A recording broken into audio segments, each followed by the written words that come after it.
Bonjour à tous, merci de nous retrouver pour ce live hebdomadaire sur le groupe Les Convergents. Merci beaucoup de nous rejoindre, vous êtes de plus en plus nombreux. Ce soir, le live s'appelle « Convergence, utopie impossible ou solution incontournable ». C'est un peu un live sur un thème très très vaste qui concerne bien évidemment notre groupe, mais aussi tout ce qui se passe actuellement, la division continue, le gouvernement tente par tous les moyens de nous diviser et voilà. Et on est nombreux à penser que la convergence, c'est la seule solution possible. Alors justement, tout le débat est là. Vous allez le voir, on invite des gens qui ont des positions très différentes sur le sujet.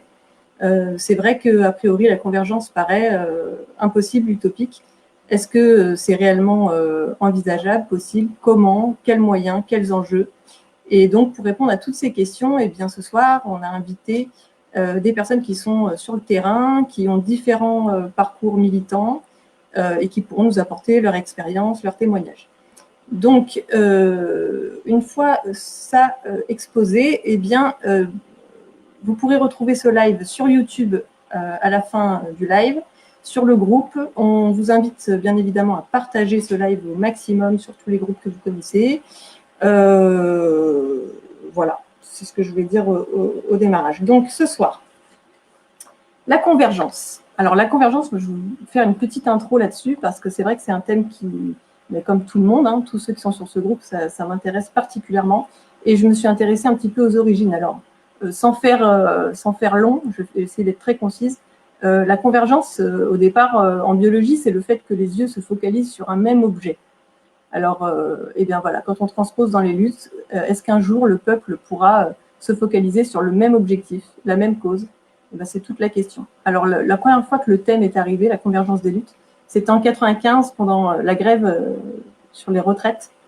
Donc, c'était au gouvernement Juppé. Donc, c'est assez rigolo que maintenant ça revienne alors qu'on est en pleine réforme des retraites. Ensuite, il y a eu Nuit debout aussi qui a essayé de faire converger différentes luttes. Alors, il y a eu énormément d'exemples dernièrement d'actions. Alors, au niveau local, on a eu des belles expériences de convergence. Mais c'est vrai que ça n'a jamais été un très, très gros succès. Ça n'a jamais uni énormément de luttes entre elles. Ça a toujours été par deux. Les écolos avec des gilets jaunes, c'est arrivé. Des syndicats. Voilà. Alors, il y a eu de beaux moments, mais aussi quelques échecs. Donc, justement, on va s'intéresser à tous ces sujets. Avec nos invités. Alors, ce soir, malheureusement, Vi, qui était invitée chez nous, qui est cofondatrice d'Objectif Fric, a annulé suite à un problème personnel à la dernière minute. Mais on va faire sans. Donc ce soir, on a Bernadette, qui est syndiquée Force ouvrière, qui est infirmière, qui est gilet jaune depuis le début et qui habite en Haute-Loire. Voilà, Bernadette. Salut Bernadette. Bonsoir à tous. Et puis, on a aussi Fawzi Lelouch, que beaucoup connaissent, c'est un gilet jaune qui a organisé pas mal de manifs, qui est gilet jaune depuis le début. Je vais vous laisser déjà vous présenter tous les deux, parce que je ne vais pas en dire plus. En fait, c'est mieux que vous vous présentiez vous-même. Bernadette, vas-y. Donc, effectivement, je suis militante syndicaliste depuis les années 90, mais j'ai été aussi militante dans ma jeunesse. Jusqu'à 15 ans, je commençais à mener des grèves dans mon petit collège de la ville du Puy-en-Velay. Donc, ça fait longtemps que j'ai des convictions. Après, j'ai fait mes études d'infirmière et effectivement, je me suis syndiquée parce que j'avais des copains à Force ouvrière. Ça aurait pu être à la CGT aussi, surtout pas à la CFDT. Et ensuite, ça fait des années que j'ai des responsabilités au niveau de mon syndicat, mais j'ai surtout rejoint le mouvement des Gilets jaunes. C'est comme ça que j'ai connu Azelma. Et j'ai rejoint le mouvement des Gilets jaunes le deuxième jour, parce que le premier, j'y croyais pas trop. Et voilà, j'avais pas fait mon marché, j'allais au marché, mais après, j'ai été militante, comme l'a dit Azelma, tous les jours, et dans ma tête, je le suis encore. Et moi, j'ai connu Bernadette au démarrage et c'est vrai que je t'ai vu énormément évoluer. Je pense qu'on a tous évolué dans nos perceptions du combat, de la lutte et même voilà, on a discuté avec des gens avec qui on n'était pas toujours d'accord. Nous deux, d'ailleurs, on n'a pas été souvent d'accord, mais on a réussi à discuter. Et c'est ça qui est beau. Et voilà, et ça symbolise bien la convergence, justement. Et Fawzi, je t'en prie. Ouais, bonsoir à tous. Donc, moi, j'ai différents métiers dans ma vie. Et au vu de ce qui se passait là où j'habite, dans le 93, dans un quartier prioritaire qui est la ville de Sevran, où il y a eu énormément de problèmes et qui ont été relayés par la presse, j'ai décidé de m'impliquer en tant que citoyen, voyant qu'on pouvait plus compter sur ni sur les élus ni sur personne pour être représenté en tant que citoyen et de changer les choses de l'intérieur par nous-mêmes. Et voilà, j'ai créé plusieurs associations pour apporter des solutions aux habitants et essayer de régler les problèmes et essayer aussi que les gens puissent avancer, trouver des solutions, se construire pour les plus jeunes et les moins jeunes aussi qui se retrouvaient avec toutes ces difficultés qu'on peut connaître de compétences, d'emploi et de stigmatisation sur le lieu où vous habitez, ou la ville où vous habitez, ou les origines où vous êtes. Et donc j'ai décidé donc de m'impliquer dans le monde associatif. Ça fait 13 ans.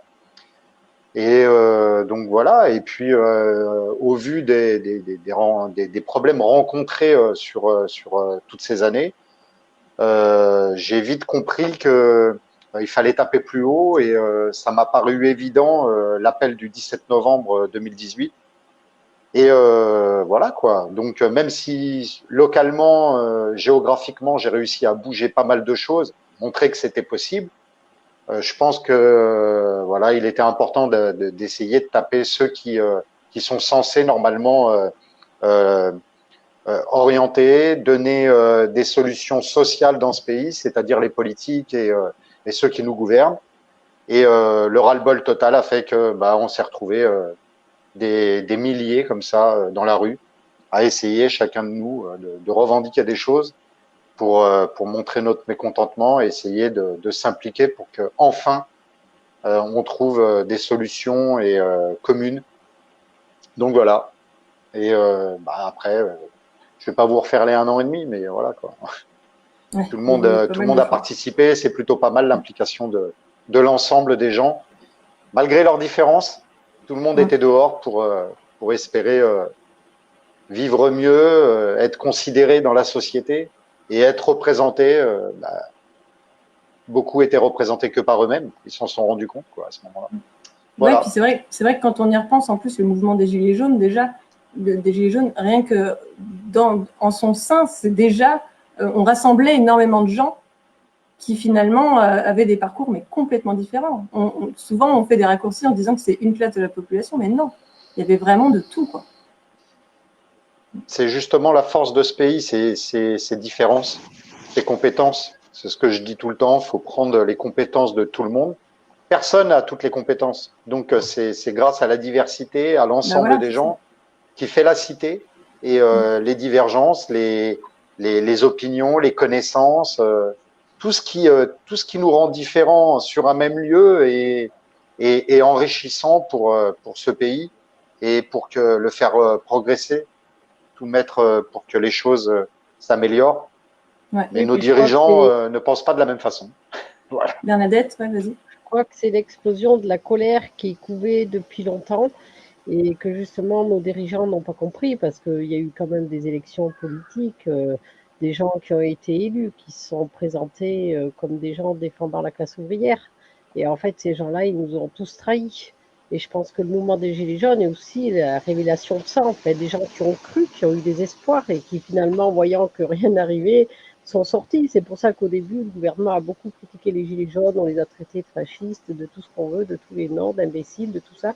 Alors qu'en fait, dans ce moment-là, on rencontre des gens qui travaillaient, qui galéraient, qui n'arrivaient pas à boucler les fins de mois, des gens qui ne voyaient aucune issue dans les hommes politiques et les femmes politiques qui nous représentent. Et je crois que ce mouvement-là était fort pour ça. C'est la colère et c'est en fait le fait de ne pas arriver à boucler la fin de mois, de vivre la galère et de voir qu'à côté de ça, il y a des gens qui vivent dans une richesse tellement incroyable, que les écarts sont tellement importants qu'ils se disent on aurait tous le droit et on pourrait tous vivre normalement dans cette société, se nourrir, bénéficier de tout ce qui est basique pour être heureux, pour un monde meilleur. Et moi, j'ai trouvé ça que c'était vraiment chouette parce que quand on arrivait dans les réunions au début, souvent on chantait on est là, on est là. Et moi, je trouve que cette chanson, moi je suis syndicaliste et je connais bien l'international qui regroupe tous les travailleurs, mais je trouvais que cette chanson des Gilets jaunes, on est là pour un monde meilleur, même si Macron ne veut pas, moi je l'ai dans mon cœur cette chanson et je trouve qu'on est là pour ça, quoi. Et c'est pour ça que malgré nos différences, l'ennemi il est commun. Et il faut se rejoindre sur le point qui nous unit, c'est mettre en l'air ce monde des capitalistes, hein, et Macron en premier, quoi. Ok. Alors, j'ai plusieurs questions. Juste pour revenir sur ce que a dit Bernadette, c'est pas que classe ouvrière, je dirais moi. Je dirais c'est que même classe moyenne. Ça regroupait vraiment tout le monde. Vraiment, et ceux-là même qui étaient dans les classes les plus basses, pareil, avec la conscience qu'un parcours de vie est sinueux d'embûches et que les épreuves de la vie, les accidents de vie, ont vite fait de faire mettre à une famille ou dans son quotidien des problématiques sociales très graves, où on sait très bien qu'aujourd'hui, si vous perdez un logement, un travail, la santé, vous n'êtes plus rien, quoi. Vous êtes on reste la classe ouvrière. Même si on est chômeur, on fait partie de la classe ouvrière. Il n'y a pas que des ouvriers. Hein. Oui, moi, j'ai été cadre dans ma vie. Hein. Voilà, c'est ça. Ouais. Dans la classe ouvrière, ça regroupe quand même une majorité de travailleurs. Moi, j'ai entendu beaucoup de gens qui étaient de la classe moyenne qui me disaient que ils étaient au même titre que s'ils ils étaient à ceux qui vivaient que d'aide sociale. Parce que de produire, ça les rendait dépendants de toutes les charges et n'arrivaient plus à s'en sortir. Et j'ai aussi vu dans le mouvement des gens qui avaient les moyens, mais qui pensaient à ceux de leur famille ou leurs enfants, ou voilà, et qui comprenaient qu'ils devaient faire des choix parce qu'ils avaient eu plus de chances que peut-être en auraient ceux qui vont les succéder. Ouais, et puis je pense qu'à la campagne, nous, on a vu plus d'ouvriers, et en ville, on a vu plus de classe moyenne aussi. C'est ça, je pense, qui fait que votre vision. Ah oui, peut-être. Ouais. Alors, j'ai plusieurs questions ce soir à vous poser. Juste, je voulais rappeler, parce que je ne l'ai pas dit, n'hésitez pas à poser vos questions en commentaire, puisque Gwen viendra à la fin du live nous poser les meilleures questions, entre guillemets, les questions les plus pertinentes aux invités. Donc, n'hésitez pas à commenter, à poser vos questions. Première question. Au vu de votre expérience perso et militante, quel est votre regard sur les actions convergentes ou rassemblant différentes corporations? Qu'est-ce qui fonctionne? Qu'est-ce qui ne fonctionne pas selon vous? Et est-ce que vous avez des exemples? Alors, juste, Fawzi, par exemple, je sais qu'entre autres, puisque tu as participé à énormément d'actions, tu as participé à la fameuse action sur le centre commercial Italie 2. Et dans cette action, il y avait Extinction Rébellion, il y avait des écolos et des Gilets jaunes. Donc, on aurait aimé connaître un peu ton avis. Donc, je m'exprime maintenant ou ouais, vas-y, puis on finira par. D'accord. Donc, sur ce sujet-là, effectivement, moi, je pense plus que sur tout ce qui est convergence, tout ce qui est sur une action, si l'action est intéressante et si ce que l'on défend est eux aussi intéressant, fait que elle peut être réussie.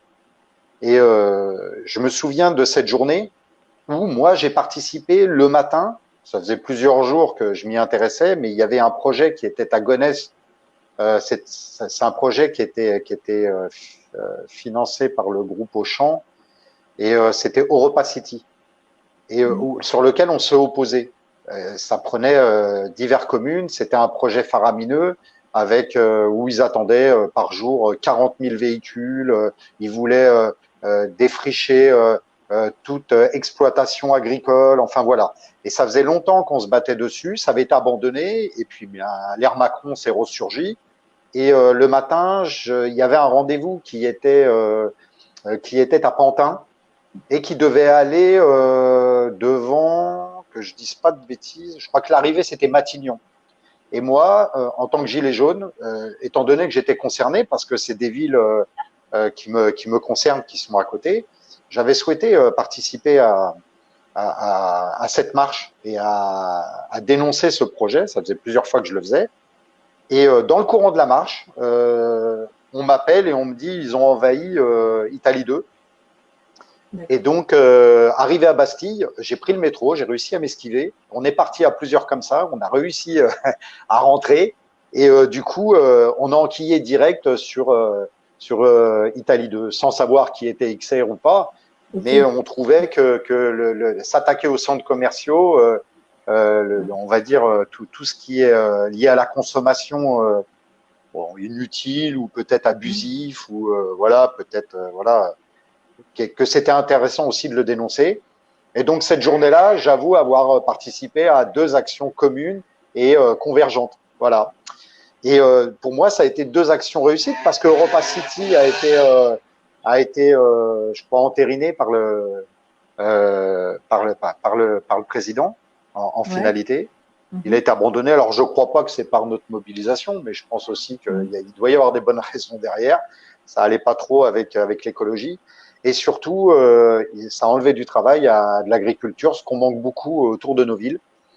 Et c'était encore pour une structure d'un grand centre commercial avec un grand parc qui devait être le plus grand d'Europe, qui devait amener des autoroutes et tout, en sachant combien l'autoroute A1, l'autoroute A4, le périphérique, tout est saturé. Eux, ils voulaient faire que 40 000 gens, 40 000 voitures viennent à la journée, donc un projet pas bien réfléchi.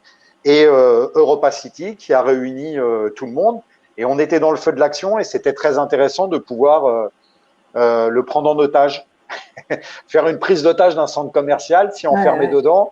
Et heureusement, je dirais que les Gilets jaunes étaient là sur cette journée-là, parce que je pense que malgré le traitement qu'il a pu y avoir, le fait que ce soit des jeunes, je pense que les forces de l'ordre, ils sont allés avec des pincettes. Je pense que le moment où ils ont failli rentrer, heureusement qu'il y avait des gilets jaunes qui étaient solides pour empêcher cette intrusion. Et ça a montré un vrai élan de solidarité et beaucoup d'espoir.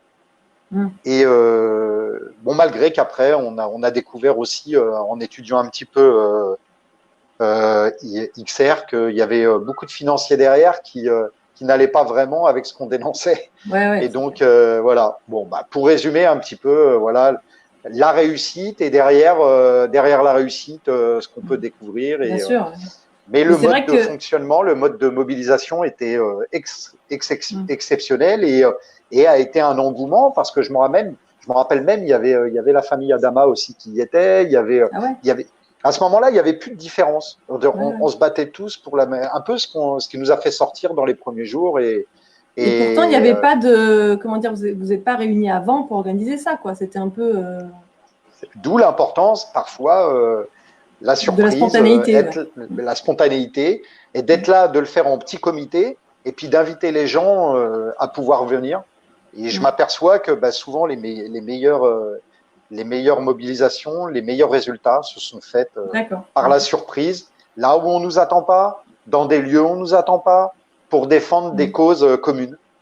Je vais te poser une question aussi, Bernadette, mais juste pour finir là-dessus. C'est vrai que de l'extérieur, moi, j'y étais pas, mais bon, j'ai trouvé ça magnifique, parce que de voir tout le monde dans un même lieu, finalement clos, et puis de devoir discuter. Enfin, je ne sais pas si vous avez eu des conversations ou quoi, mais en tout cas, à regarder, c'était beau, quoi.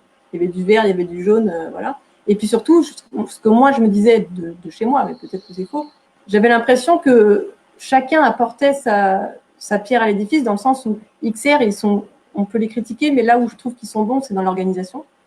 Et ils savent organiser des trucs coup de poing qui ont de la gueule, quoi. Mais par contre, ils sont très mauvais en communication, et comme tu dis, face aux forces de l'ordre, il fallait des gilets jaunes. Et je pense que les deux s'emboîtaient là-dessus. Et surtout de l'extérieur. Parce que de l'extérieur, il y a une vraie mobilisation des gilets jaunes qui ont encerclé quelque part, empêché les forces de l'ordre de rentrer aussi. Ils ont fait barrage, ils ont fait mur, et ils scandaient des chants gilets jaunes à l'extérieur, et les gens étaient là en même temps, c'était visible. les caméras étaient là, les gens étaient étonnés de ce qui se passe, les passants, et il y a eu une vraie solidarité de l'intérieur, mais de l'extérieur aussi. Et Ouais. ouais, c'est des moments forts de la Et toi, mobilisation. Bernadette, t'as un avis là-dessus ou si tu veux donner des expériences, des exemples? Moi, j'en ai vu, j'ai vu ça de chez moi, comme dit Zelma. C'est vrai que c'était fort, c'était beau, mais je me dis, cette force populaire, c'est super important. Et ces gilets jaunes qui étaient là justement sans être organisés, spontanément, qui ont réussi une action comme ça. Mais ce qui me gêne un peu, c'est que c'était très beau, mais qu'au niveau national, pour foutre en l'air ceux qui nous exploitent, je pense qu'on n'a pas réussi la convergence, quoi, et que ça fonctionne pas en fait. Je me dis que si la convergence avait fonctionné, on aurait gagné aujourd'hui quasiment, quoi. Mais est-ce que c'est pas justement un long combat fait de petites expériences comme ça ou toi, par exemple, je pense que, on a vécu quasiment les mêmes expériences, mais je vais te laisser les raconter. On a essayé, nous, en Haute-Loire, d'unir, justement, tu es bien placé pour le savoir, les syndicats et les Gilets jaunes. Et on était d'ailleurs un des premiers départements à y arriver. Qu'est-ce que tu peux en dire là-dessus? Parce que toi, tu étais aux 2 réunions, toi. Moi, c'est vrai que je pense que le fait d'être militante syndicaliste et d'avoir des copains syndicalistes comme le secrétaire de l'union départementale, quand même, qui a mis toute sa hargne et toutes ses convictions pour un monde meilleur, qui a, en tant que force ouvrière, a dit il faut qu'on y aille ensemble et tout, qui est allé voir la CGT aussi. Et c'est comme ça qu'avec FO, la CGT, les Gilets jaunes, on a fait beaucoup de choses ensemble. Et ça, c'était magnifique. C'était au niveau de notre département. On aurait peut-être pu avoir ça au niveau de tous les départements de France. On aurait Et c'était pas évident. C'était pas évident au non, début. Hein. Parce que je pense que dans les syndicats, c'était un peu compliqué de se dire on va s'associer avec les Gilets jaunes, avec ce qu'on avait entendu sur les Gilets jaunes, avec ce qu'on. Moi aussi, j'ai vu des choses dans les Gilets jaunes, je ne le dirai pas là, mais des fois, c'était un peu. On avait envie de partir. Mais moi, je suis ouverte à la discussion et je me dis que c'est en discutant avec des gens qui sont pas de mon avis, mais comment on fait sur une cause commune. Je crois que c'est un point vraiment essentiel. Et c'est vrai que ces expériences, comme dit Fauti, c'est hyper important et je pense que ça donne du punch. Moi, quand je suis allée dans des manifestations à Paris, je revenais, j'étais boostée à fond parce que j'étais contente de ce qu'on avait fait et ça redonne envie de se battre. Mais après, je pense que c'est limité dans le temps pour arriver à gagner, quoi. C'est mon expérience. Mais je pense qu'en Haute-Loire, il y a un tract qui est sorti, qui est un tract avec les Gilets jaunes, la CGT, FO, tout ça, qui a fait le tour de la France, je crois. Ouais. Et je pense que ça, c'était beau. Hein. Alors, je pense qu'à l'échelle nationale, selon qu'on habite dans une grande ville ou qu'on habite en province ou sur la région parisienne, les données sont pas les mêmes. J'ai pu voir beaucoup de convergences, aussi bien avec les syndicats, mais avec les Gilets jaunes. J'ai entendu que les choses pouvaient fonctionner très souvent en province. Sur Paris, c'est différent parce que déjà, il y a les institutions, c'est des grandes villes, les gens sont plus individualistes, le lien social n'est pas le même, les mentalités, les personnes sont moins apaisées, ils vivent à 3000 à l'heure.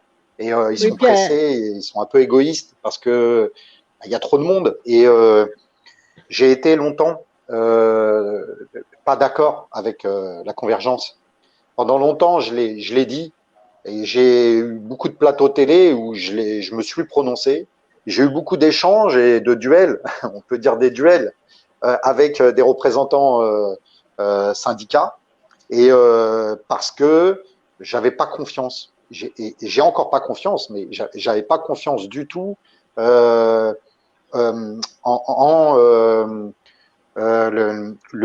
but. Et j'ai toujours pensé que, et je le pense encore, que beaucoup se battent pour leur paroisse et qu'il y a beaucoup de récupération. Et comme on était très défiant lorsqu'on est sorti dans les premiers temps de tout ce qui pouvait nous représenter, j'ai vu tellement de syndiqués être à l'agonie d'attendre des résultats de leurs représentants syndicaux, je sais pas comment on dit, qui sont censés normalement négocier pour eux et qui allaient avec des bons arrangements, qui eux avaient beaucoup d'avantages, qui des subventions aussi d'État qui tombaient facilement. C'était devenu un système. Et je pense que il y a cette défiance persistante depuis des années où on a pu voir que les avancées sociales dans ce pays, il n'y avait que de la régression. Et les salariés, les travailleurs, avec beaucoup de complications, s'apercevaient que de garder un travail, de pouvoir avoir des avantages liés à leur emploi devenait de plus en plus difficile et qu'ils n'étaient les syndicats, pour moi, ne répondaient plus à l'attente des syndiqués et dès qu'il y avait quelque chose, c'était étouffé par les dirigeants qui négociaient. Et donc, il y avait un problème aussi de représentativité dans les actions aussi de ceux qui allaient pouvoir négocier par la suite. Et on a pu le voir. Hein. On a des exemples avec les syndicats routiers, les syndicats police, les syndicats. Voilà, on en a des exemples. Et donc, je me suis pas mal opposé sur les plateaux. Et j'ai fini quand même par rejoindre les manifestations parce que j'ai pas voulu qu'on pense que j'allais diviser. Et je me suis rallié à l'ensemble de ce que voulait l'ensemble des Gilets jaunes, mais en sachant que on serait pas soutenu, on serait trahi. Ça, c'était mon opinion. Ça l'est encore un peu, vraiment, parce que j'ai pu voir que dans les grosses manifestations, on était souvent devant, on prenait des coups. Et quand il s'agissait d'être dans les dialogues, de pouvoir être dans les échanges avec le gouvernement, il était impossible qu'ils se battent pour nous, ils se battaient que pour eux. Je l'ai vu avec les personnels soignants aussi, où en tant que gilet jaune, c'est vrai que j'avais organisé la première manifestation pour soutenir les urgentistes qui étaient en grève depuis 5-6 mois, où on a fait la tournée de tous les hôpitaux. Et après, on a enchaîné avec les personnels soignants, les infirmières, où là, on voyait carrément qu'ils ne voulaient pas qu'on soit en marche avec eux.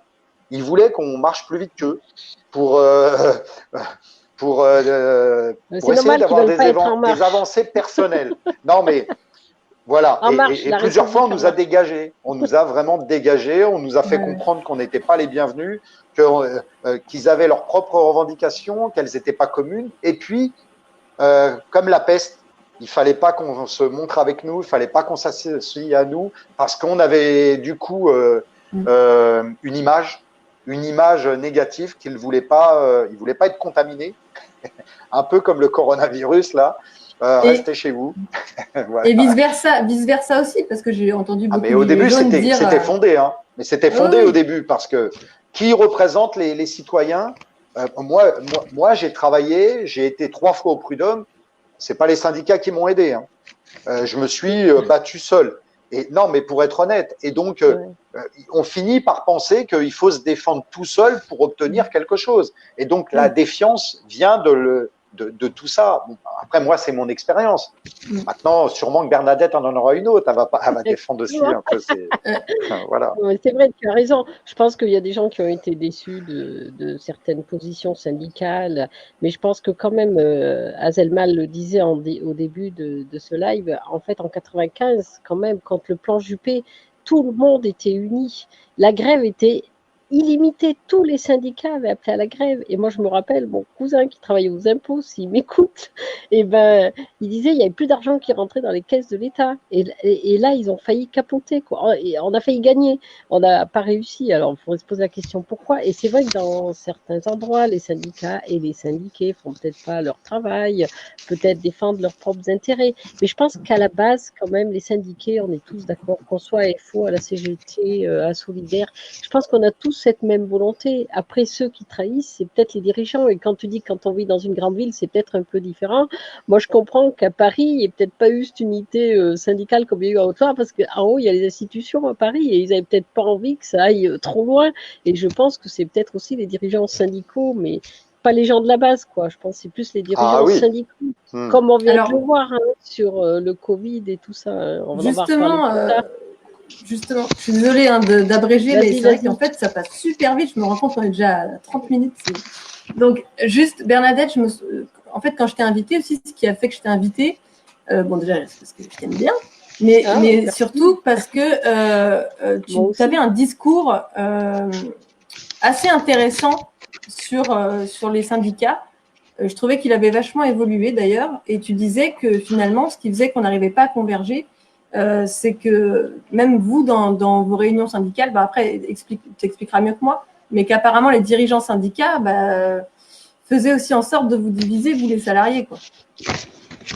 Oui, en fait, moi je crois que la crise du Covid nous a beaucoup parlé parce que au moment où les ministres se sont réunis, au début de la crise sanitaire, ils ont profité de ça pour mettre en place des ordonnances. Et même si dans FO ou dans la CGT, cette loi sanitaire et ces ordonnances qui allaient contre les intérêts des salariés, hein, je ne veux pas faire le débat là-dessus, mais vous le savez, hein, sur les congés annuels, les RTT, tout ça, même s'il y a eu une dénonciation, on ne peut pas dire que ce soit dans FO ou dans la CGT, il y ait vraiment eu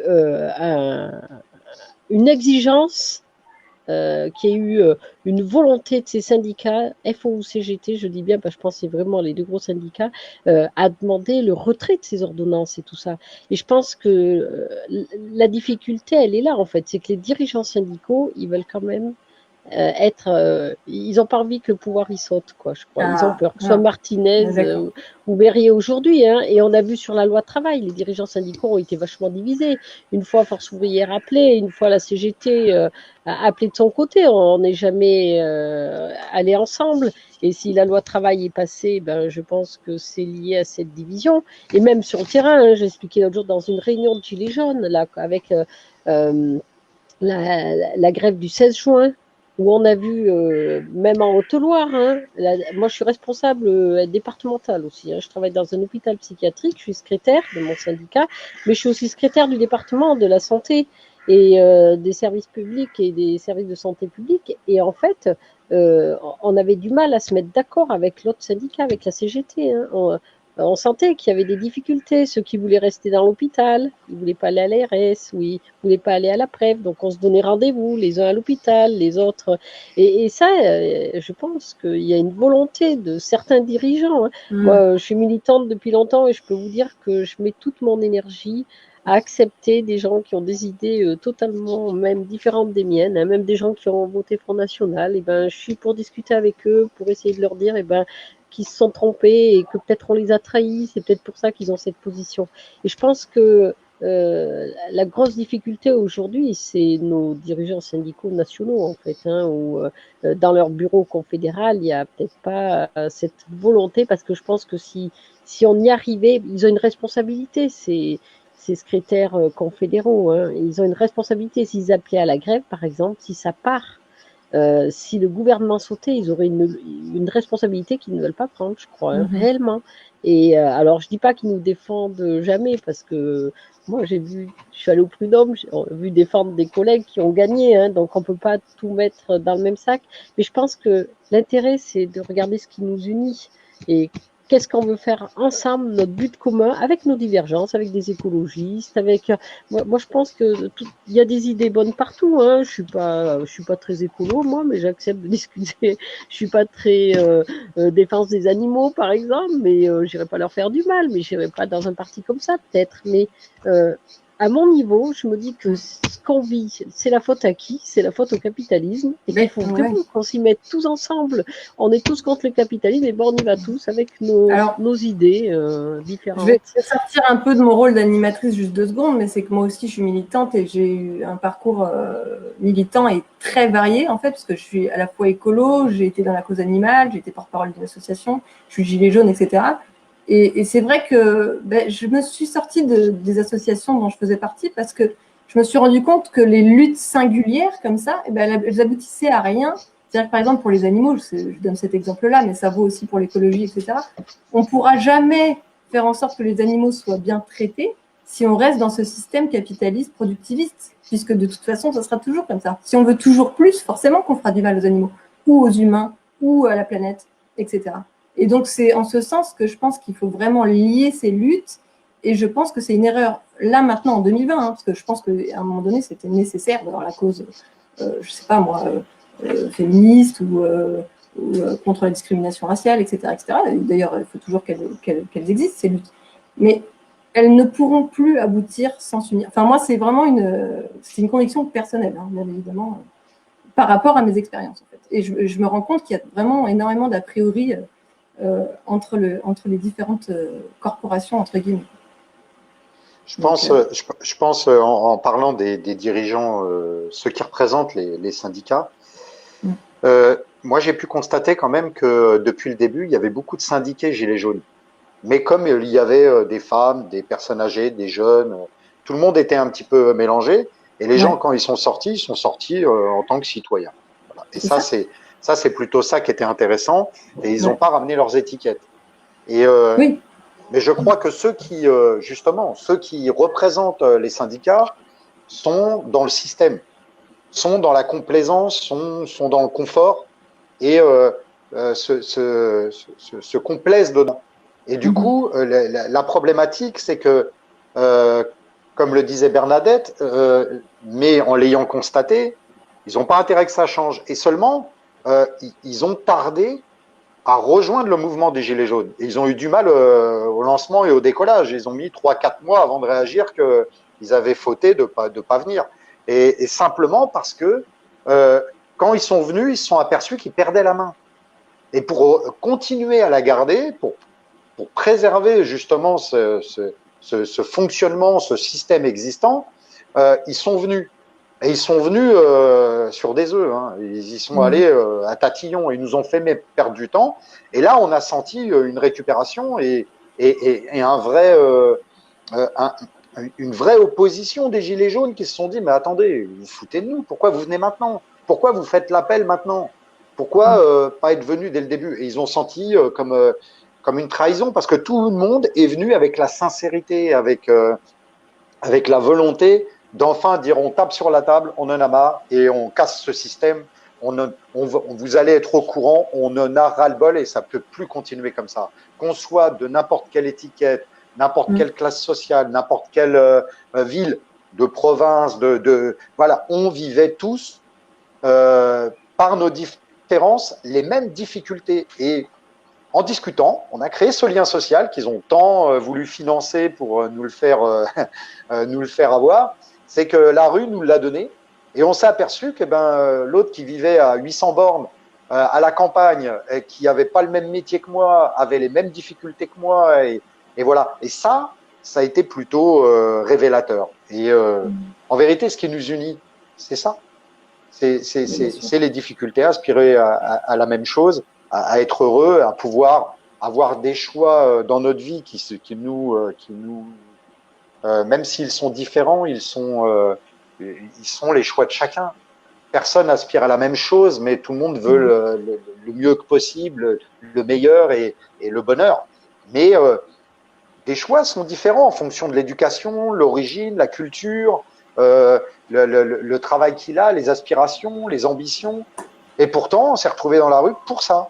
Et je trouve qu'aujourd'hui, en quoi la convergence ou l'union n'est plus possible, pour moi, à mes yeux, telle qu'elle est aujourd'hui, c'est que elle est exploitée par ces dirigeants qui soient dans une entreprise, au niveau des syndicats, au niveau de la politique, et on le voit vraiment là. C'est que du coup, en donnant, en séparant les gens à travers leurs différences, en appuyant dessus, empêche justement ce regroupement, cette coalition, cette union qui fait qu'on est plus fort. Mais ils sont très forts pour l'exploiter. Par exemple, on l'a vu pendant l'état d'urgence sanitaire, les avis des différents partis intéressés, par exemple les professeurs, les médecins, sur un médicament, par exemple, permet justement volontairement pour le gouvernement d'exploiter des différences de façon à ce que les gens en face ne peuvent plus se positionner, éviter de faire corps en face et union pour lutter contre quelque chose et dénoncer quelque chose. Et du coup, avec ce qui s'est passé sur les violences derrière et tout ça, ça a un peu entériné un petit peu la contestation globale, ça a empêché les gens de s'unir et de dire non à tout ce que vous décidez pour nous. Et donc, ils sont très forts pour exploiter. Et donc, les messages, quand ils passent, qui sont complètement des messages d'opposition, et même d'eux-mêmes. Un jour, ils vont dire blanc, un jour, ils vont dire noir. Vous êtes là en train de regarder, Oui. mais quelle position je dois prendre? J'arrive même plus à réfléchir à ce que moi, je dois penser. Pourquoi? Parce qu'ils sont en train de nous tromper, et c'est volontaire, pour leur permettre de continuer à avancer et de faire passer ce qu'ils ont envie de passer. Donc, nous diviser pour pouvoir mieux régner. Et on peut voir avec ce gouvernement qui vient d'être On en reparlera nommé, juste là. derrière. Voilà, on voit tout de suite que mais c'est du tout et du n'importe quoi, et qu'ils ont rien. Eux, c'est pas dans leur intérêt de comprendre, mais en vérité, ils nous écoutent pas, ils nous entendent pas. Ce qui nous a fait sortir dehors, c'est la défiance qu'on pouvait avoir de tous ces représentants politiques. On voulait des gens intègres, on voulait des gens qui nous représentent et qui soient exemplaires à travers ce qu'ils nous demandaient à nous au quotidien. Et c'est tout le contraire. Jusqu'à temps, ils vont mettre en politique demain quelqu'un ciblé comme pédophile. Ils sont capables de mettre quelqu'un avec des affaires de viol, quelqu'un qui défend que des crapules, et au ministère de la Justice, ça, on va en parler ministère juste de l'Intérieur. après. Non, mais tout ça montre à quel point ils manipulent les gens sur leurs différences pour diviser et nous empêcher d'être unis. Voilà. Bernadette, si tu veux réagir à ça, puis après on fera venir quelqu'un. Et aussi, je voulais te poser la question, est-ce qu'à ton avis, les manifs, c'est le seul moyen de converger, ou est-ce qu'on pourrait imaginer d'autres formes de convergence? Moi, je pense que la manifestation, ça peut être intéressant dans un cadre où on demande des choses précises. Ça permet de regrouper des gens de divers horizons, de discuter. Je pense qu'une manifestation, c'est pas suffisant. D'ailleurs, on a vu, il y a eu des manifs tous les samedis chez les Gilets jaunes qui n'ont pas fait gagner grand-chose au bout du compte. Il y a un mouvement qui s'est créé, mais on ne peut pas dire qu'on ait gagné beaucoup là-dessus. On s'est fait éclater surtout. En plus, ouais. En plus. On a été dissuadés de continuer. Mais quelle force il y a eu quand même, des gens courageux qui allaient tous les samedis. Oui, oui. Moi, quand j'étais à la préfecture, quand ça a cramé, j'y étais. Je peux vous dire que j'ai eu la pétoche quand même plusieurs fois. Et la peur, ils ont joué beaucoup sur la peur. À Paris, ce qui s'est passé, j'imagine aussi. Mais n'empêche qu'on n'a pas abouti. Il y a eu des manifestations sur la loi travail, on n'a pas abouti non plus. Je pense que la manifestation, c'est un mouvement important pour dire qu'on est révolté. D'ailleurs, ils nous ont interdit de manifester là pendant le Covid, c'est pas pour rien. Mais je pense que ça suffit pas. Il faut que l'économie s'arrête. Et la manifestation, moi, je pense que franchement, c'est un point d'appui. Elle permet de nous rassembler, de dire à l'État ce qu'on veut, mais ça suffit pas une manifestation. Moi, je pense qu'il faut vraiment bloquer l'économie et peut-être manifester tous les jours. Je trouve que l'économie avec le Covid-19, elle a été bien bloquée. Et puis, on revient à la même chose quand on en sort. C'est clair. Elle n'a pas été bloquée par le peuple. Ouais, elle n'a pas été bloquée par le peuple, elle a été bloquée par le gouvernement. Et ils ont bloqué ce qu'ils ont voulu. Parce que oui, bien dans sûr, les grandes surfaces, on travaillait et les gens allaient à fond, étaient tous ensemble, sans geste de distanciation, tout ça, tu vois, quand même. Ils n'ont pas totalement bloqué l'économie. Elle n'a pas été bloquée au sens où je l'entends. On peut dire qu'on n'aurait peut-être pas pu faire mieux, mais au niveau du blocage de l'économie, mais il faut voir aussi que derrière, elle a tué la contestation sociale dans tous les pays. Pas totalement, on se relève. Il y a eu des manifestations malgré l'interdiction. On se relève. On se relève. Là, on est en train de se demander, faut-il converger, faut-il être plus nombreux, faut-il arrêter, faut-il quelle voie ça peut prendre pour continuer. Non, ils ont réussi quand même à nous faire taire. On est en plein été, mais il y a quand même le Ségur sur la santé qui est en train de se réunir. Là. Ils sont en train de faire plein de saloperies au monde hospitalier. Il y a sur l'assurance chômage qu'ils ont fait, enfin sur les licenciements et tout, ils ont filé du. Non, mais les problèmes ne sont pas réglés. Tout est resté tel quel. Ils sont même empirés. Ouais. Oui, je pense qu'ils ont détruit les salariés et ils vont en licencier peut-être pas mal, mais je pense que c'est pas bloqué dans le sens où je l'entends. Mais c'est peut-être une phase justement de discussion, de réorganisation, de voilà, réfléchir à tous ces problèmes, ces histoires d'ego qui nous ont pas mal bouffé dans différents groupes, dans différentes manifestations. Et justement, d'où l'intérêt de ce genre de live. Après, bien sûr, ça reste un live. C'est pas en tout cas, ça doit prendre une autre forme. Ça, c'est voilà, ça la question. C'est ça la question. Voilà. Ça peut pas rester comme ça. On peut pas rester à ramasser les gens par terre, voir des gens condamnés toutes les semaines. Et Et voilà, c'est pas possible. Des gens blessés, des gens mutilés, c'est impossible. Ça doit prendre une autre forme. Et voilà. Et puis Oui, voilà. mais parce que Ça, les c'est sûr. capitalistes, eux, ils sont organisés. Et je pense qu'un des défauts que j'ai rencontrés dans les Gilets jaunes, c'est peut-être ce manque d'organisation. La spontanéité à payer sur cette conviction de se rebeller, de faire des choses qui n'étaient pas prévues. Mais je pense que dans les Gilets jaunes, vraiment, il va être important de Trouver un juste milieu. Quoi. Ah oui, je crois qu'on pourra pas Alors, passer à travers. on va faire venir Philippe Pasco. Étant donné que Victoria a annulé, on le fait venir. Il va nous apporter un peu son éclairage sur la situation gouvernementale actuelle. Bonsoir tout Philippe, le monde. salut. Je vous écoute depuis tout à l'heure. Je suis en partie d'accord. Vous m'entendez bien là au fait? Parce que j'ai changé de micro. Ah là, ça va mieux. Donc, je suis d'accord avec Fawzi, je suis d'accord avec Bernadette. Ce qu'il faut bien savoir, et je pense que c'est important, c'est que nous sommes dans un combat à mort. On n'est pas dans un combat simple, une revendication simple. Nous sommes dans un combat à mort de deux sociétés. Leur société à eux, qui va être une société de profit, qui va être une société d'écrasement, qui va être une société d'étouffement, et la société que nous voulons tous ici, dans ce live, et les gens qui nous écoutent, qui serait plus basée sur le partage et sur le vivre ensemble. Et ça, ces gens-là, ils ne le veulent pas. Et on a une preuve aujourd'hui manifeste par le gouvernement qu'ils viennent de créer. Quand on regarde ce qu'ils ont fait, mais moi j'hallucine. Ils mettent à la justice un mec qui est contre la justice, qui a défendu des truands.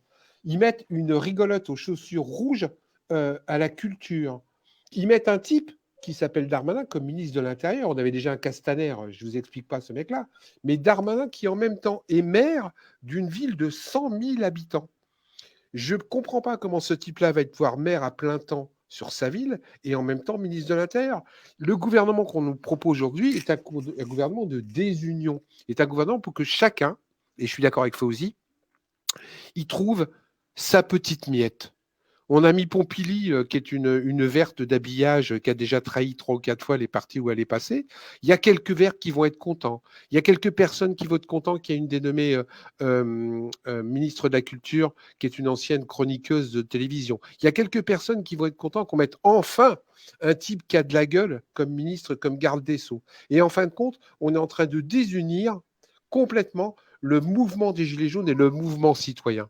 Et ça devient complètement inadmissible. Et ça, il faut que les gens se réveillent. Mais tout est fait, je suis d'accord avec Fawzi, tout est fait pour que personne ne puisse se réveiller.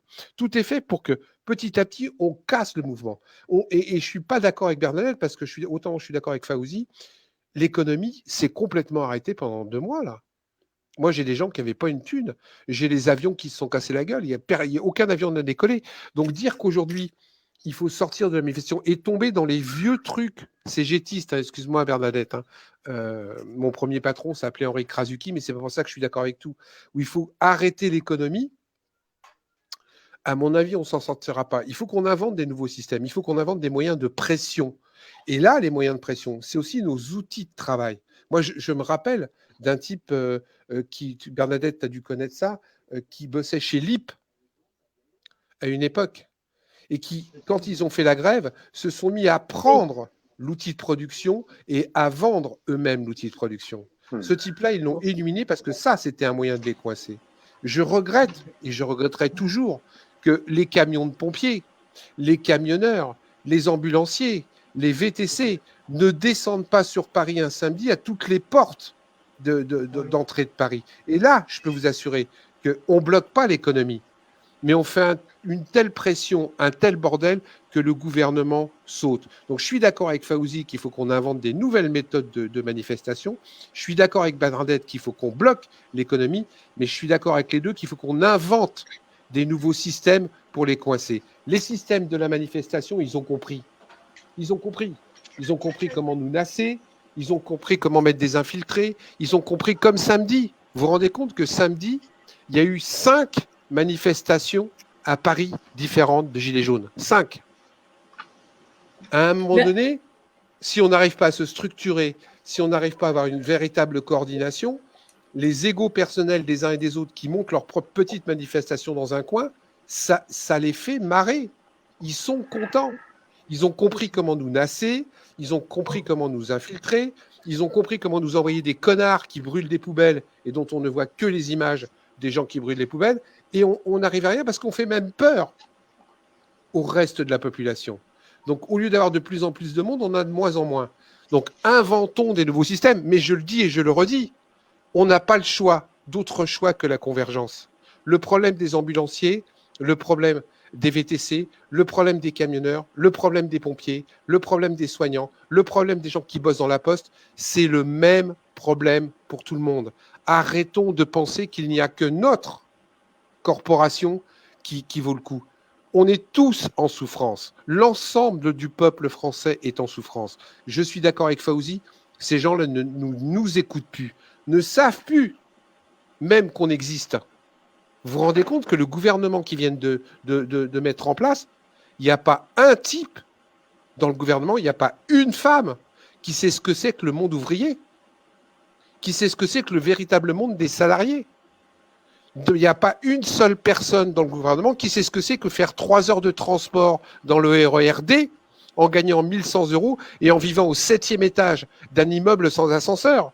Il n'y en a aucun. Ils ont tous des voitures de fonction. Ils émargent tous à plus de 10 000 €. Et il y a même un Premier ministre qui émarge à 200 000 € par an. Alors, 200 000 € par an. Moi, je deviens fou quand je vois ça. Mais tout ça, c'est fait pour nous désunir. Pardon. Il y a Bernadette qui doit partir, c'est pour ça que je me permettais de te couper. Si tu veux dire un petit mot avant de partir. Je suis désolée, oui, je suis obligée de partir, mais d'ailleurs, je te remercie, Zelma, de m'avoir invitée. Je partage aussi un peu ce que tu dis, Philippe. Il faut trouver d'autres moyens, parce que c'est vrai que la seule manifestation, je suis d'accord, ils ont trouvé des systèmes pour nous nasser, pour nous faire peur, pour nous mutiler.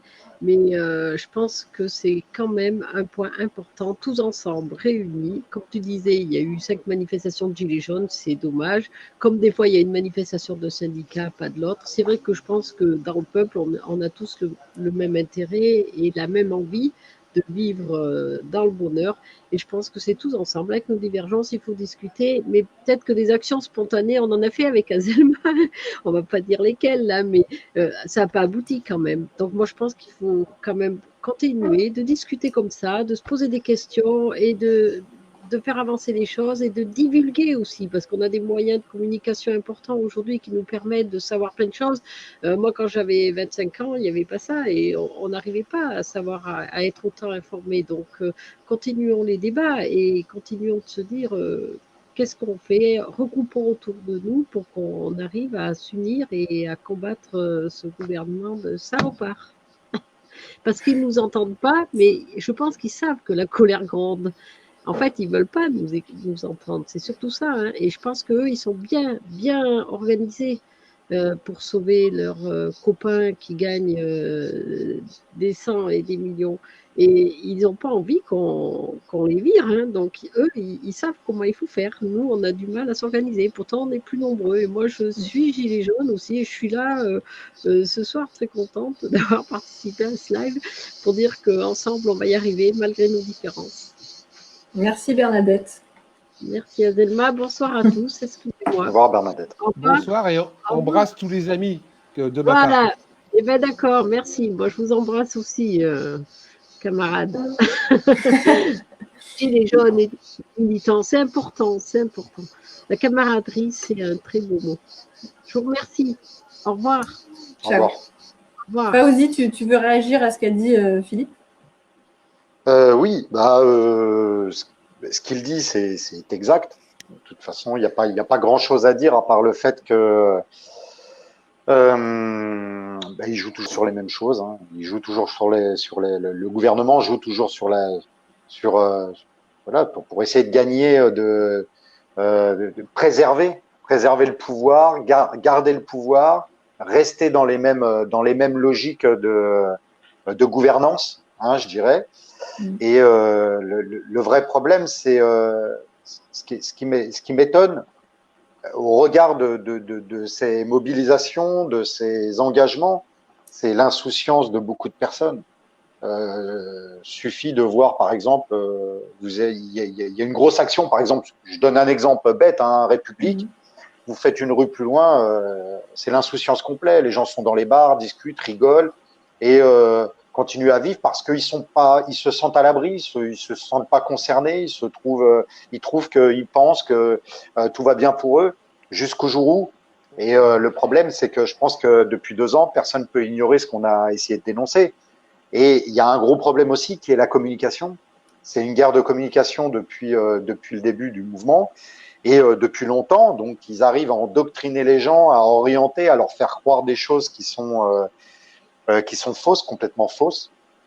Et du coup, trompent l'opinion, trompent la pensée personnelle. Et du coup, ça leur permet aussi, par ce levier, qui est la communication, de faire ce qu'ils veulent et d'orienter les débats, d'orienter les flux de décisions sociales, l'argent, et par cette communication qui est faite, du coup, d'endormir tout le monde et puis de pas répondre aux attentes des gens. Et on discutait concernant aussi peut-être la manière d'aborder les sujets. Et je sais pas si c'est toi qui poses la question ou pas. On avait pu l'évoquer lorsque tu m'as invité à vouloir faire ce live ou pas.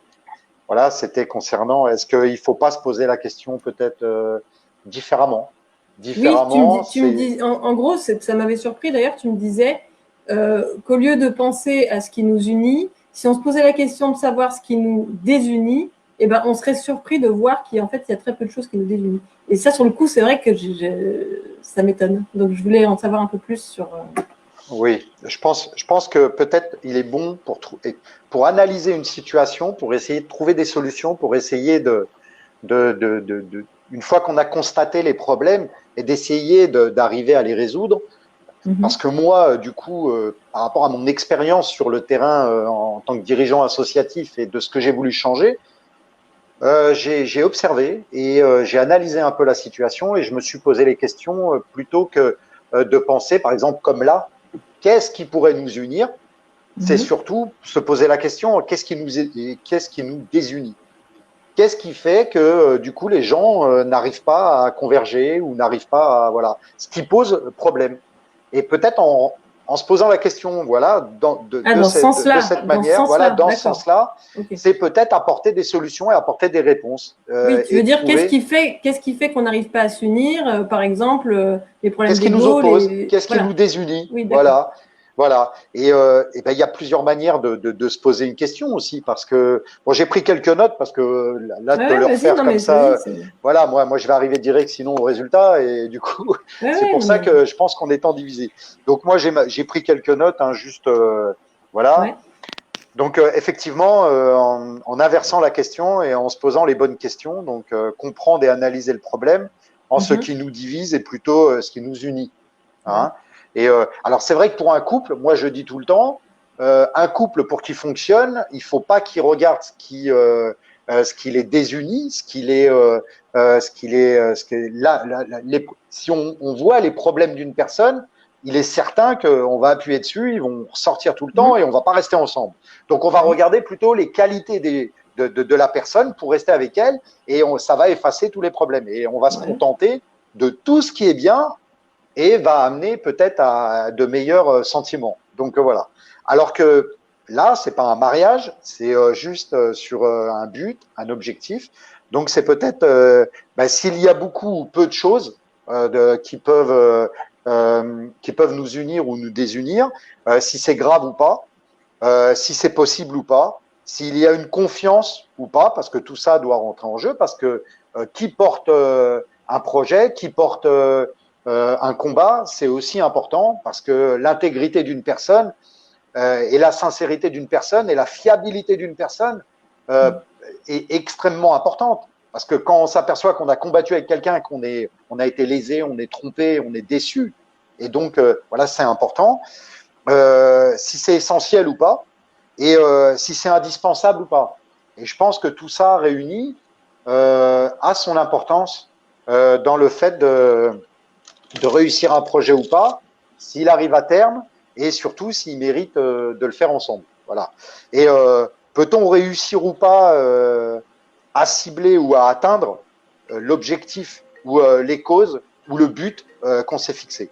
Donc voilà, ça c'est important de se poser ces questions-là parce que celui qui analyse pas une situation et qui analyse pas avec qui il va porter un projet, s'il n'y a pas, par exemple pour moi, s'il n'y a pas un projet et il n'y a pas des bonnes personnes pour l'amener au bout et pour le défendre, si les deux ne sont pas réunis, ça ne peut pas fonctionner. Voilà, ça c'est mon point de vue. Et je pense que comment t'expliques, toi, et même Philippe d'ailleurs, parce que toi aussi tu as participé à des grosses actions, comment vous expliquez que parfois il y ait, je sais pas moi, 15 manifestations le même jour, qui ne soient pas coordonnées, qui ne se réunissent jamais, ou même des fois dans le mois, on a vu, je ne sais plus quel mois c'était, où il y avait un jour les profs, un jour les infirmières, un jour... Qu'est-ce qui fait qu'on n'arrive pas? C'est le manque de communication, c'est quoi? non, c'est ce pourquoi, c'est ce que je rappelle. Est-ce qu'ils ont un but commun? Est-ce qu'ils ont un objectif commun?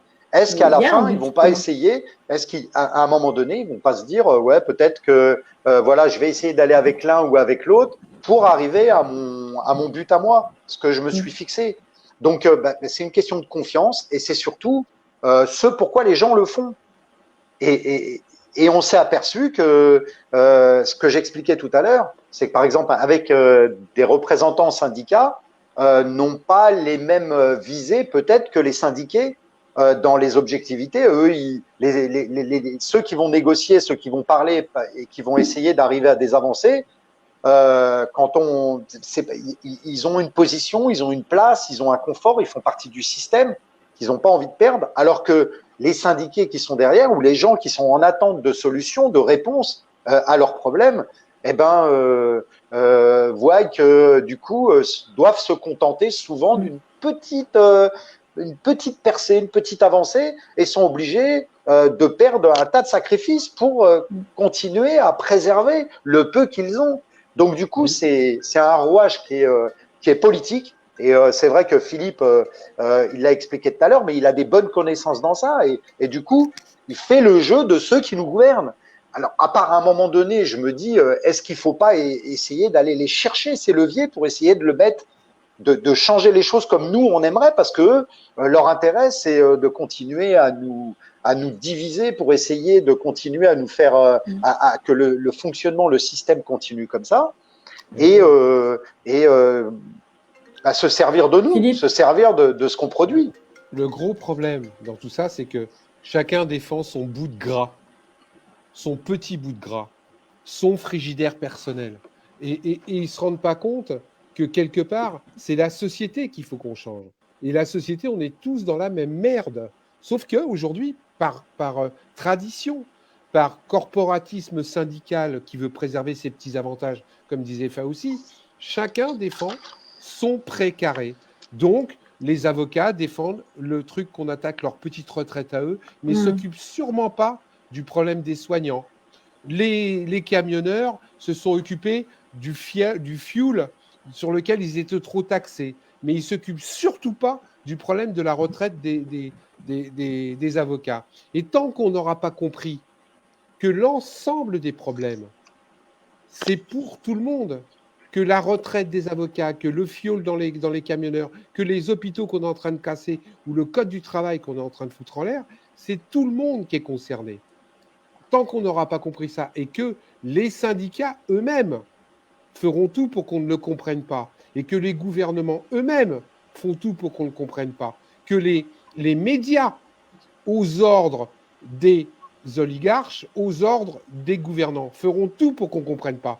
Malheureusement, on n'avancera pas. Mais on n'a pas le choix. Moi, je rejoins totalement Faouzi, même si c'est un combat perdu, même si on ne reste plus que deux à être devant ces gens-là, il faut qu'on continue. Parce qu'il n'y a qu'à ce prix-là qu'on gagnera. Parce que, je le dis souvent dans mes conférences, eux, c'est qu'une poignée. Nous, on est le nombre. Nous, on le paye cher. Hein. On le paye cher. Hein. Ah oui. Mais tu sais, aujourd'hui, on n'est pas dans une démocratie. On est dans une dictature sous-jacente.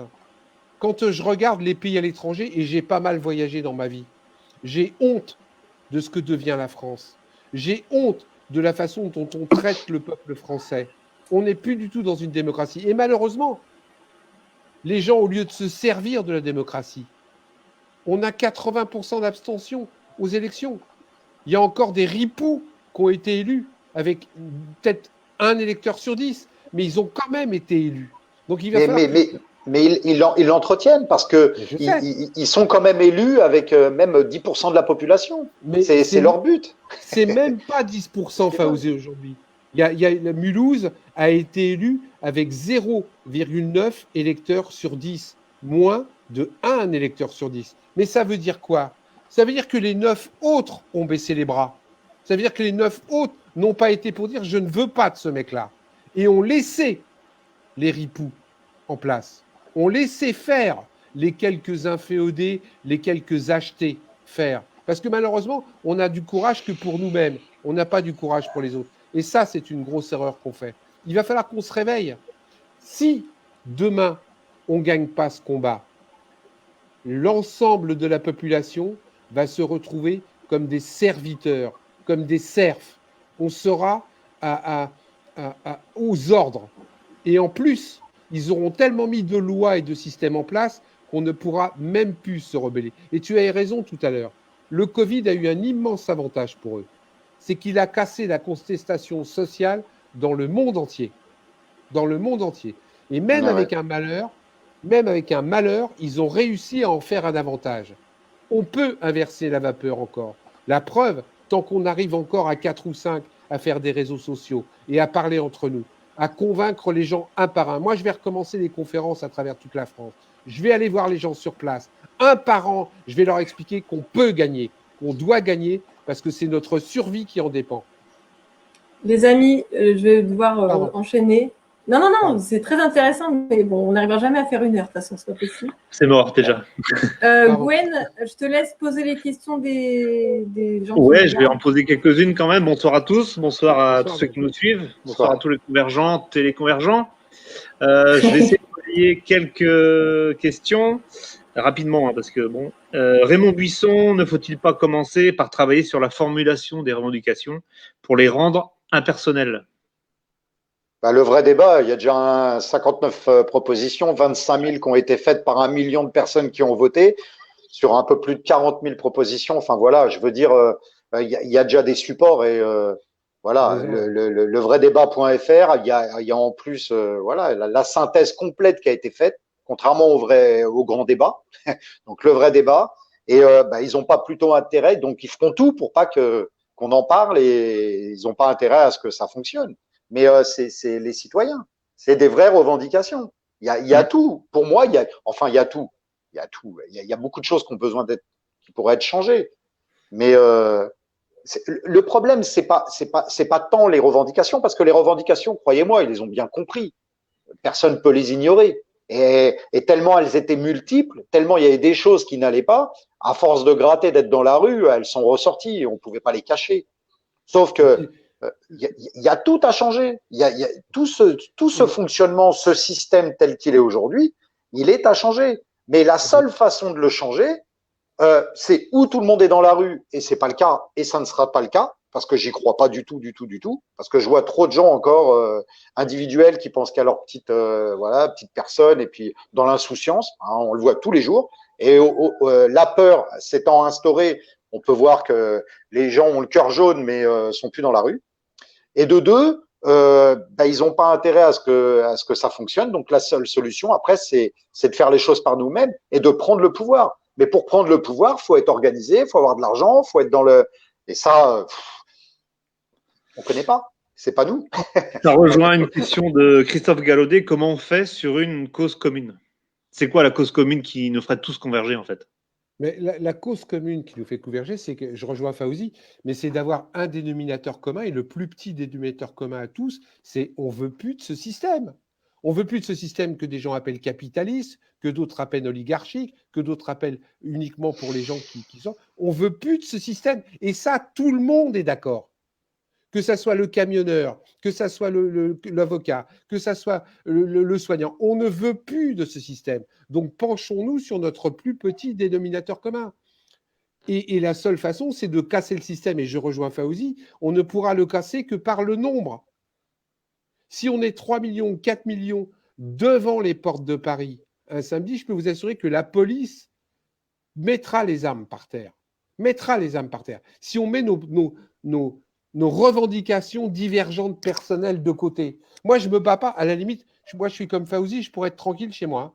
J'ai une famille, j'ai un salaire, j'ai une vie peinarde. Je me bats pour mes enfants, mes petits-enfants. Je me bats pour les gens qui gagnent 500 € et qui sont obligés de vivre dans leur voiture. Je me bats pour les types de banlieue qui, pour 800 € font 10 heures de boulot transport compris par jour.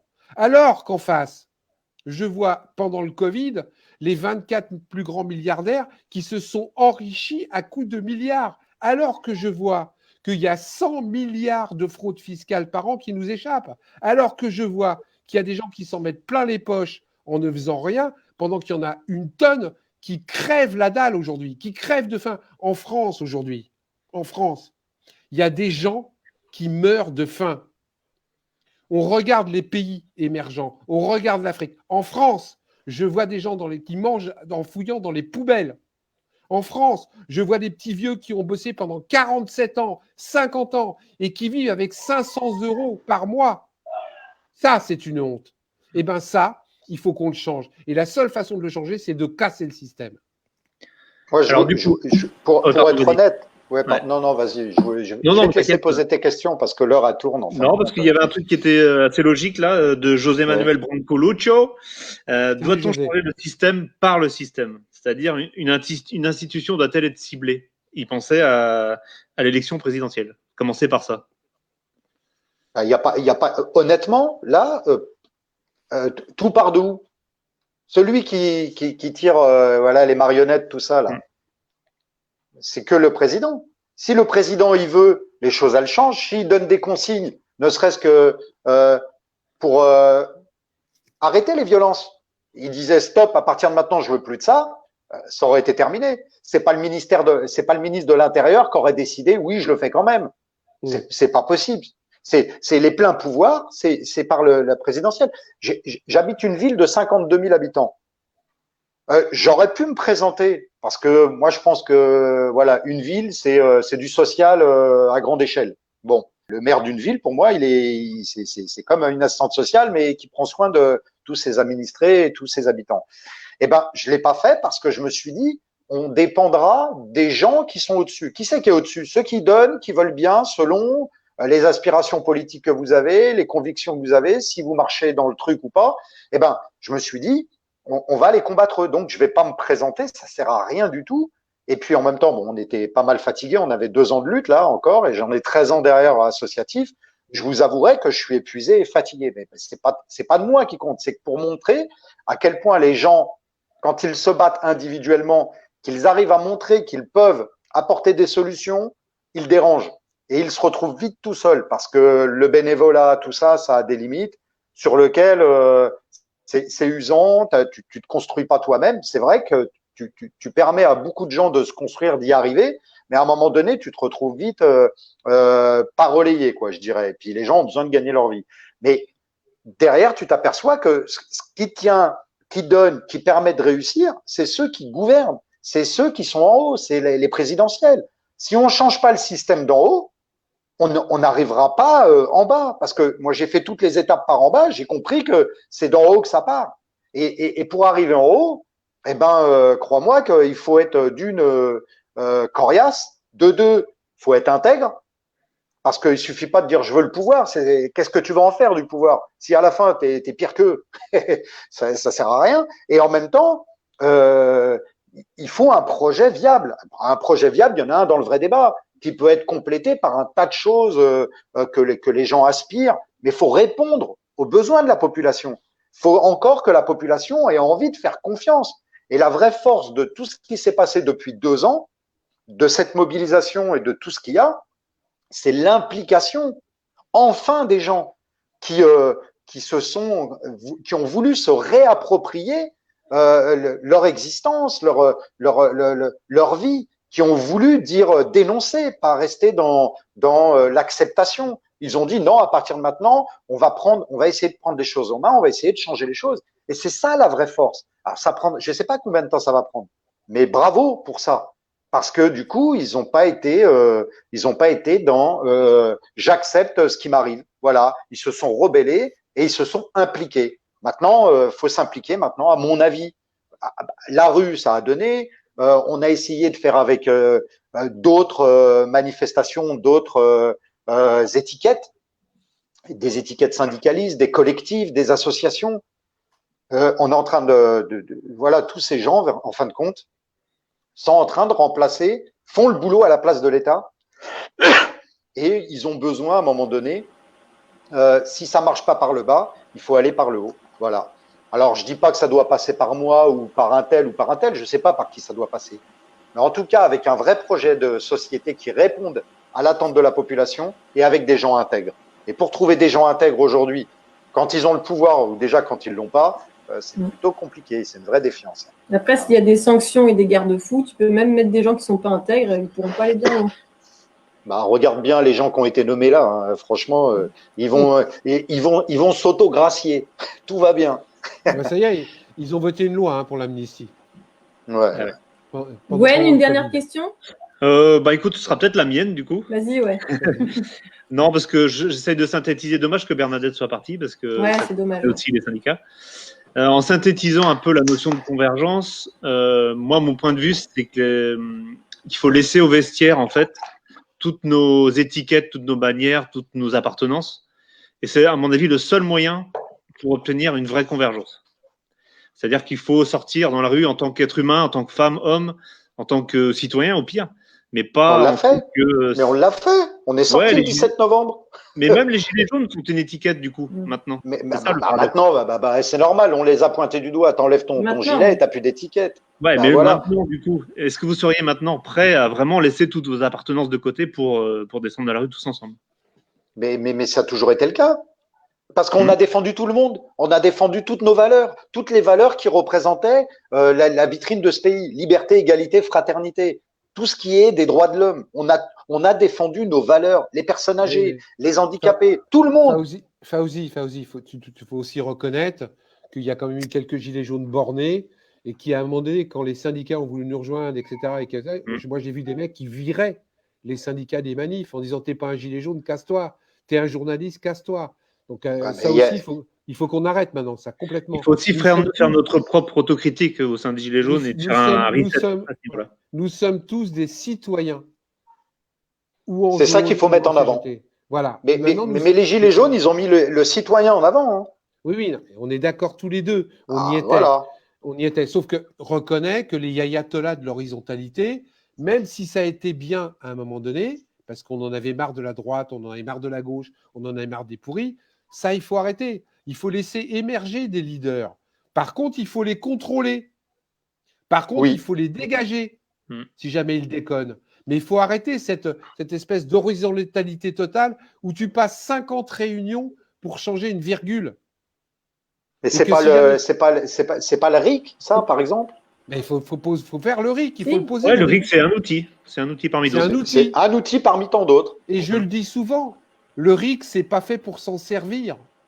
Si tout va bien, on n'en a pas besoin du RIC. Mais à partir du moment où si tout va bien, on en a pas besoin. Mais pour que ça aille bien, toutes les divergences qu'il y a, tu veux que ça aille bien, ben non. Les idées, les couleurs et les idées et les goûts, ils sont différents. Tu sais, je vais te citer deux exemples que je sors souvent dans mes conférences. À l'époque, quand on a interdit de fumer, il y a eu des tollés générales, comme pour la liberté d'expression, etc. On n'y arrivera jamais. Aujourd'hui, il ne viendrait pas à l'idée de quelqu'un de fumer dans un endroit public. Il y a toujours des petits cons, mais la quasi-majorité des gens le font. Le jour où on a installé les ceintures de sécurité dans les voitures, je me souviens même, il y a un mec qui avait fait des t-shirts avec une ceinture parce qu'il refusait de mettre une ceinture dans la voiture parce que c'était antidémocratique, parce qu'on n'y arrivera jamais, etc. Aujourd'hui, c'est les enfants qui te rappellent si tu ne mets pas la ceinture. Ça veut dire quoi? Ça veut dire que si on pose le RIC un jour, à partir du moment où on sait qu'on peut être révoqué, à partir du moment où on sait qu'il faut un casier judiciaire, à partir du moment où on sait que s'il y a une mauvaise loi, on peut la virer, je peux t'assurer que la pente de l'éthique et de l'honnêteté arrive très vite. Donc le RIC est un outil indispensable pour justement arriver à ce que les gens soient éthiques. Parce que ça fait partie du contrôle. Donc moi, ça ne me fait pas peur, le RIC. Au contraire, je dis que ça amènera des élus honnêtes. Mais je pense aussi que... Pardon. Ah, vas-y. Je pense aussi que à travers l'expérience qu'on peut avoir, à travers les gens aussi, observer ce qu'ils ont fait.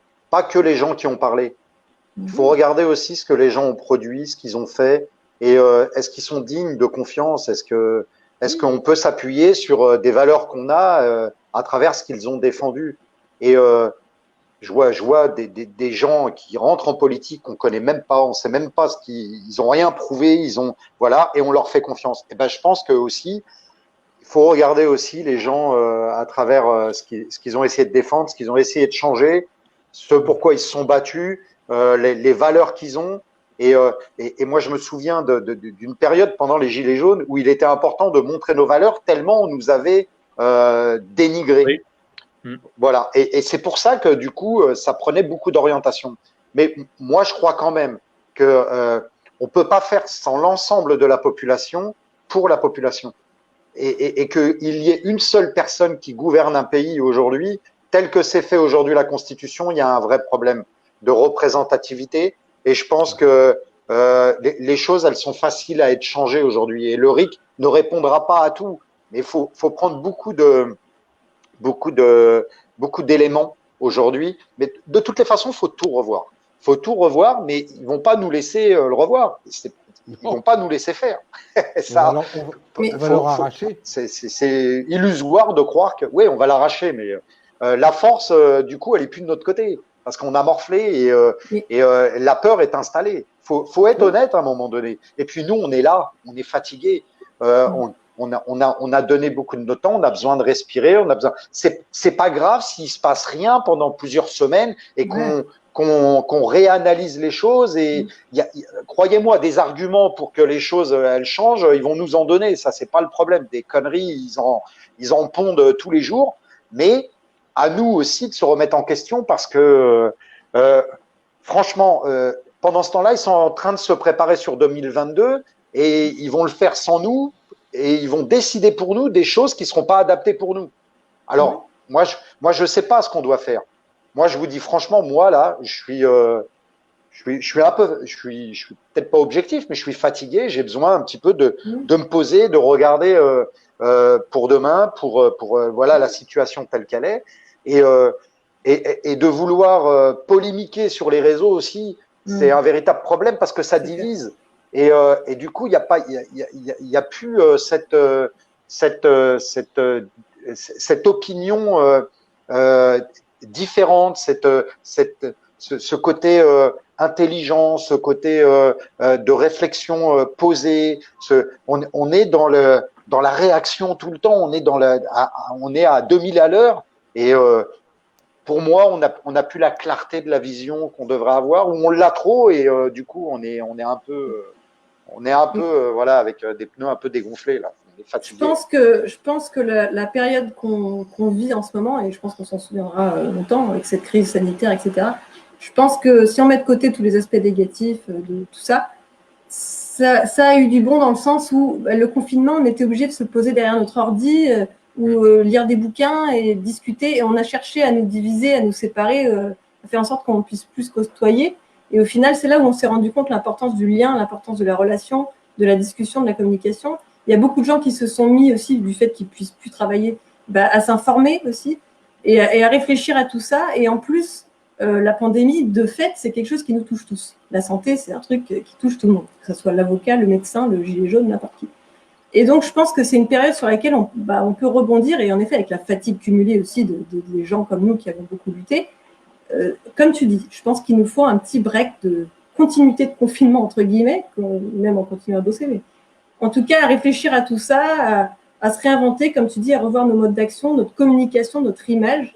Et comme tu disais, Gwen, avec cette dernière question, le fait d'avoir un gilet jaune, ça aussi, c'est une sorte d'étendard. Enfin, c'est une sorte de... Malheureusement, puisque au départ, c'était censé être quelque chose qui nous regroupait tous. Bien sûr, je suis d'accord avec toi, Fabien. Mais c'est vrai que c'est devenu un truc qui, de l'extérieur, parce que je parle aussi avec des gens de l'extérieur qui ont des a priori sur les gilets jaunes et qui qui voient ça aussi comme une porte qu'ils ont du mal à ouvrir, le gilet. C'est un truc. Et alors, en ville, dans les grandes villes, c'est vrai que de moins en moins on porte le gilet dans les manifestations. Et voilà, revoir tout ça, en tout cas, comprendre un peu tout ce que ça veut dire, ces symboles. Et je pense qu'on trouvera des solutions, mais ça va venir. On ne sait pas lire l'avenir. Il va falloir aller convaincre les gens qui ne sont pas convaincus et qui ne connaissent pas, en fait. Parce que là, on est presque dans un entre-soi, au final. Oui, c'est clair. Je crois que les gens aussi ont besoin de souffler, là. Hein. Les gens ont besoin de souffler. Ils n'ont pas envie qu'on les embête avec ces questions-là. Je te le dis encore, tu traverses une rue après une manifestation, tu vois l'insouciance, les gens ont envie qu'on leur foute la paix. Ils ont envie de faire leur vie, ils ont envie de respirer. Et comme je dis, c'est pas très grave s'il y a pas grand-chose qui se passe pendant quelques semaines. Et plutôt que de se mettre en danger, de perdre encore plus ce qu'on dénonce, parce que franchement, beaucoup y ont laissé des plumes. Et aussi, voilà, faut être objectif à un moment donné. Il faut voir que on pouvait pas embêter un gouvernement plus que ce qu'on l'a embêté. Voilà. Pour un jeune premier qui arrivait, l'autre, voilà, avec plein d'espérance, on serait cru à son arrivée au Louvre. Je sais pas, Louis XIX, on va en inventer un. C'était Macron et du coup, franchement, on les a bien freinés. Pour moi, il est fini politiquement. Il n'arrive pas à se dépatouiller de tout ce qu'il y a. Mais le problème, c'est ceux qui vont les remplacer. Voilà, c'est le vrai problème. C'est le souci. Et il faut qu'on souffle et en même temps, il y a urgence, donc il faut qu'on arrive à trouver le juste milieu. Ouais, bah moi je suis à bout de souffle. Hein. Non, mais bien sûr. Mais ouais, et aussi bien dans les idées que dans voilà. Faut être honnête, à un moment donné, ça sert à rien. On n'est pas des super-héros. Mais même si on est digne et fier, bon, il arrive un moment où voilà, faut qu'on s'occupe aussi de nous, parce qu'on sait, hein, voilà. C'est énergivore tout ça. Bon, comment les amis. Je dis c'est énergivore tout ça. Ouais, c'est ça. C'est. À propos de grec, on va peut-être. Est-ce que c'est écologique? On va clôturer parce que là c'est très long. Je suis vraiment désolée pour ceux qui nous regardent, mais c'est vrai que c'est un sujet. On est au cœur c'est le sujet principal, donc forcément on a envie de débattre, quoi. Donc je remercie beaucoup Fawzi d'être venu parce que vraiment son témoignage a beaucoup apporté à la discussion. Tu vois, finalement on arrive à trouver des points d'accord et puis on n'est pas si éloigné. Je voulais pas participer. Je voulais pas y participer. Ouais. J'ai pas osé le dire, mais voilà. Et, faut le dire. C'était assez constructif. Enfin, je sais pas ce que tu en as pensé, mais je pense que c'était assez intéressant. Oui, la discussion, de toute façon, elle fait toujours évoluer. On n'a pas le choix. Voilà, mais après, il y a les actes. Il n'y a pas que la parole. Ah, c'est sûr. Ouais, voilà, il faut des actes. Nous, on a fait beaucoup d'actes avant. Et du coup, faut vraiment que ça prenne une autre forme, un autre modèle. Et qu'on n'oublie pas quand même de ce qui a été fait, qu'on en tire quelque chose. Parce que, croyez-moi, on a bougé là où depuis longtemps ça ne bougeait plus. On a redonné l'espoir à tellement de gens. Et en plus de la fierté, l'espoir, et l'espoir, quand il y a de l'espoir, il y a de la vie. Ouais. Tout simplement. Voilà. Bon, merci Fawzi, à bientôt sur les manifs. Et, merci à vous. Merci Gwen pour la technique. Sur les manifs ou ailleurs. Oui. Ou ailleurs. Oui, bien sûr. Je dis ça parce qu'on a l'habitude de le voir en manif, mais bien sûr. Merci Philippe aussi pour tes connaissances, ton temps. Un plaisir. Et voilà, merci Gwen qui est toujours là pour la technique, il faut le dire quand même quand on ne le voit pas, il est là. Merci à tous ceux qui nous ont regardés pour toutes vos questions. On a vu encore une fois que la convergence, c'est peut-être la seule solution, mais en tout cas, ce n'est pas la plus facile. Ça nécessitera beaucoup de travail des uns et des autres. Mais en tout cas, nous ici, on y croit. Donc voilà, j'espère que le live vous a plu. Et puis, on vous dit à bientôt. On vous tient au courant pour la suite. Juste rappeler qu'on va peut-être faire un break, nous aussi. On va peut-être souffler un peu. Ouais. Et qu'il n'y aura peut-être pas de live la semaine prochaine. Ouais. Voilà. Juste. Tout à fait. N'hésitez pas à revisionner aussi le live sur la chaîne YouTube et à partager un maximum. Donc, rendez-vous peut-être dans 15 jours. Voilà. Salut à tous. À bientôt. Salut Fawzi, je t'embrasse.